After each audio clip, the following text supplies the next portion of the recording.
मेरे हृदय सम्राट,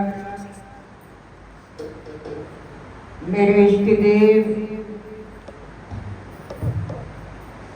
मेरे इष्ट देव की प्यारी प्यारी आत्मा आपके समक्ष चंद मिनटों के लिए कहना है कि आप सभी श्री महाराज जी के चरणों में संक्रांति पर्व, संक्रांति दिवस मनाने के लिए आते हैं, जिससे कि एक तो संक्रांति दिवस मनाया जाता है, दूसरा जीवन जीने की जो कला है वो भी समझ में आ जाती है कि हमारी जुगती क्या है जीने की, जी कैसे रहे हैं। क्योंकि हर जीव अपने परिस्थिति को देखता है कि मेरे परिस्थिति जो है अनुकूल चल रही है या कि प्रतिकूल चल रही है। कई बार हम लोग ऐसा बोल देते हैं, कोई भी कार्य करना हो तो हम बोल देते हैं कि ये परिस्थिति जो है मेरे लिए ठीक नहीं है, मेरे प्रतिकूल चल रही है, अनुकूल नहीं चल रही। तो जैसे हम लोग गंगा मैया पर जाएं और वहां पर देखें कि जल का बहाव बहुत तेज है और हम लोग किनारे पर बैठ जाएं, ये सोचे कि ये बहाव जो है तेज चल रहा है, ये ठहरेगा तभी मैं डुबकी लगाऊंगा, तभी मैं स्नान करूंगा। अरे वो ठहरने वाला कब है? वो तो लहर पर लहर चली आ रही है।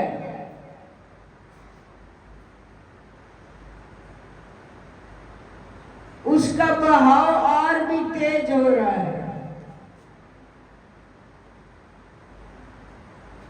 स्नान करने वाले को यही सोचना चाहिए कि जल का बहाव जैसा भी है, मैंने तो स्नान ही करना है। वहां पर जिसको तैरना नहीं आता, वहां पर संगल लगा होता है। संगल को पकड़कर जो भय खाता है, वो संगल को पकड़कर डुबकी लगा लेता है, स्नान कर लेता है। इसी तरह से हमारे जीवन में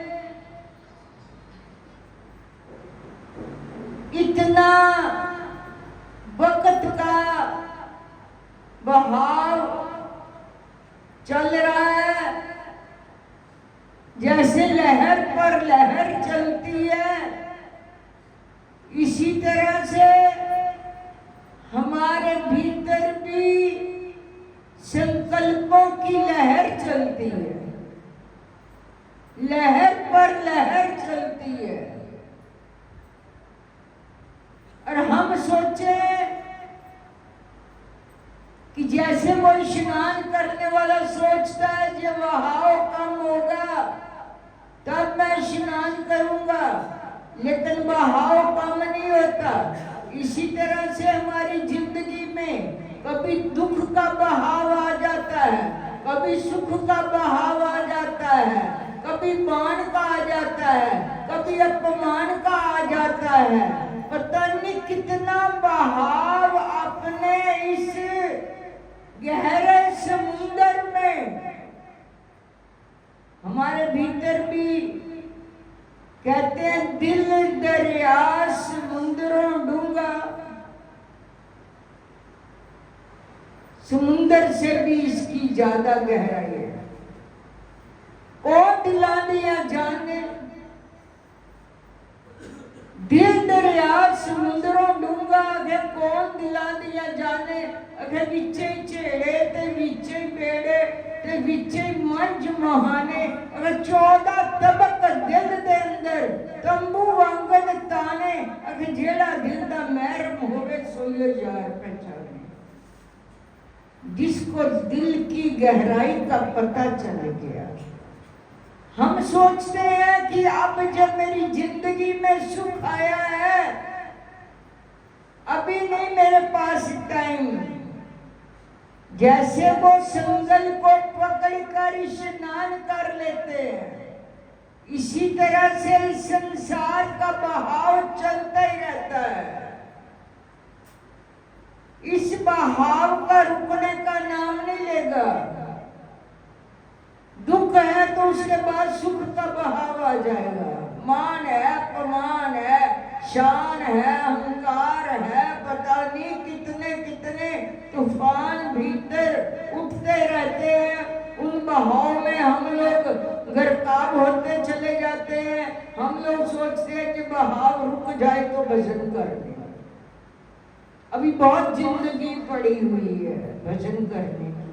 अरे 24,000 रोज का रोज श्वास जो पूंजी है, जिसकी कीमत 3 लाख है, वो पूंजी 24,000 रोज की रोज खत्म हो रही है, रोज की रोज खत्म हो रही है। अरे इन बहाव के अंदर चलते चलते ही जैसे वो जंजीर पकड़ कर स्नान कर लेते हैं, हमारी हालत तो कुछ और है।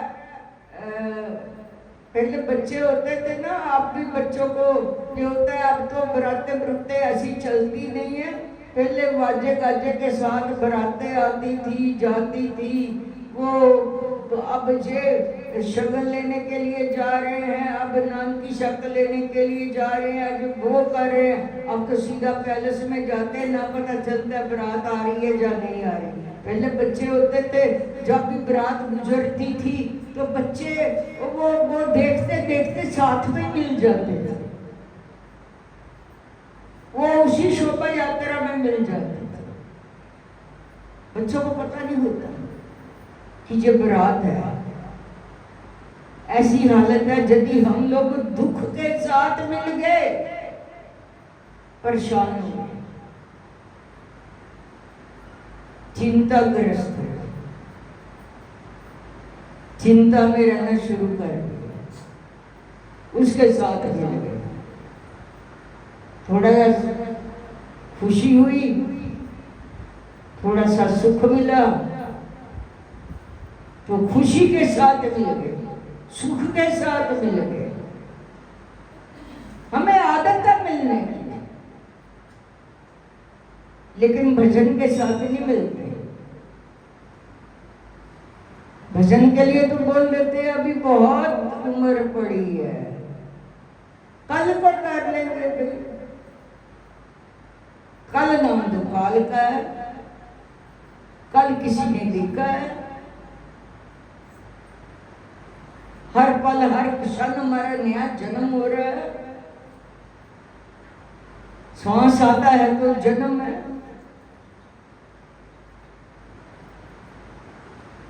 जब श्वास भीतर भरते हैं तो जन्म है। सुबह उठा करो तो शुक्र अदा किया करो, मेरे मालिक आपने ये भी दिन मुझे दिखा दिया। ये श्वास देखा करो कि चल रहे हैं, आपको समझ आ जाएगा कि श्वासों की पूंजी बहुत बड़ी है, इसकी कीमत बहुत बड़ी है। श्वासों की तो गिनती है। इन श्वासों पे रहते रहते ही हमने बहुत कुछ करना है। हमारी हालत तो ऐसे है कि एक बादशाह अखेट करने के लिए किसी जंगल में जा रहा है शिकार करने के लिए, देखा कि कोई कुआं हो, मैं जल पी लूं, मेरे को प्यास बहुत लगी हुई है। देखा तो रास्ते में कुआं मिल गया। वहां पर कुआं जो है वो बैल चला रहे थे, जिसको हल्टी बोलते हैं। अब तो बच्चों को पता नहीं हल्टी क्या है। वो बैल चला रहे थे। जब हल्टी चलती है तो टक टक टक की आवाज आती है।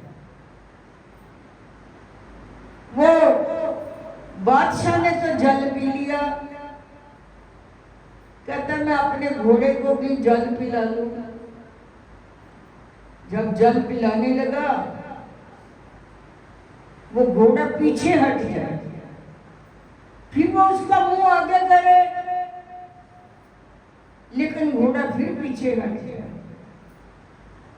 दिमाग में समझ आई कि जो घोड़ा पीछे क्यों हट जाता है, पानी इसको, प्यास इसको भी लगी है, लेकिन ये पी नहीं रहा।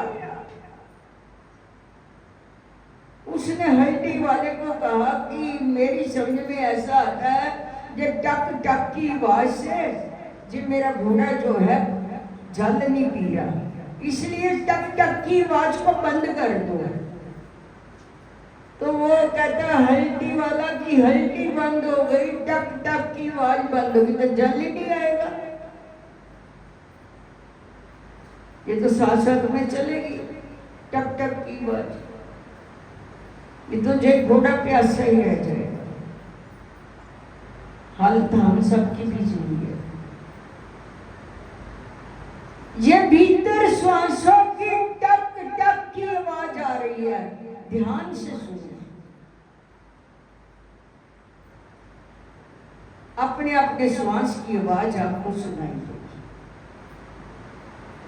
इन श्वासों की टक टक की आवाज में ही हमने वो स्नान भी करना है, अमृत भी पीना है।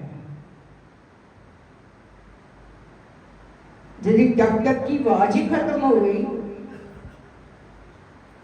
तो अमृत कहां से पियोगे? यदि हम अपने अनुकूल ही परिस्थिति को समझे कि कब हमारे अनुकूल परिस्थिति होगी तब भजन कर लिया जाएगा। अरे अनुकूल परिस्थिति तो अपने विचारों में ही बनानी है। तेरा कोई नहीं है संसार में जिसको तू अपना मानता है, उसमें कोई रिश्ता तेरा सच्चा नहीं। ना पत्नी का, ना पति का, ना बेटे का, ना बेटी का, ना बहन का, ना भाई का, कोई रिश्ता जो है कोई बोलने की सच्चा है, कोई रिश्ता सच्चा नहीं है। ये सब भ्रम है, भ्रम। भ्रम को हम लोग पाल रहे हैं, ये मेरा है, ये तेरा है। हकीकत में देखा जाए तो कुछ भी तेरा नहीं है। तेरा जो है वो केवल केवल तू अनुकूल परिस्थिति को देखकर कब कब सोचता चला जाएगा। श्वासों की पूंजी भी खत्म हो रही है, प्रतिकूल परिस्थिति में भी हो तब भी वो भजन रूपी संगल को पकड़कर आप हर परिस्थिति में स्नान कर सकते हो, अपने भीतर जा सकते हो, जो सुख देता है। एक बार स्नान कर लिया जाए, आप बाहर ही स्नान करते हो, आपको सुकून मिलता है कि नहीं मिलता है, शांति मिलती है या नहीं मिलती। लेकिन भीतर का स्नान जिस दिन कर लिया जाएगा ना, उस दिन देखा जाए कितना एक भीतर से आपको शांति मिलेगी। उस शांति को लेने के लिए हम लोग संतों की दरगाह पर जाते हैं, फकीरों की दरगाह पर जाते हैं। अगर फकीर के पास आकर भी शांति उपलब्ध नहीं हुई तो समझ लीजिए जहाँ फकीर में कमी है, जहाँ हम में कमी। इसलिए कामल मुर्शिद की शरण में आकर, कामल फकीर की शरण में आकर हमको भी आमिल बनना चाहिए, अमल करने वाला बनना चाहिए। रोज रोज उठकर आपको जगाने वाला तो आकर जगाता है। जगाता या नहीं जगाता, बोलिए आप। कौन कौन है जिसको सुबह कोई आकर आवाज देता है, उठ, 4 बजे 5 बजे, उठते हो या नहीं उठते हो? जब मैं किसी को फोन लगाती हूँ, उनकी आवाज बैठी बैठी होती, मैं पूछ ही लेती हूँ, आप सो रहे हो? नहीं भाई जी, जाग रहे हो। अरे जाग क्या रहे हो, आवाज से पता चल जाता है, जाग नहीं रहे। जब अपने पैर पर कुल्हाड़ी हम खुद मार रहे हैं, किसी ने क्या मारा। बहुत ही कीमती टाइम है, कीमती श्वास है, इनको जाया मत करो। बोल साचे दरबार की जय।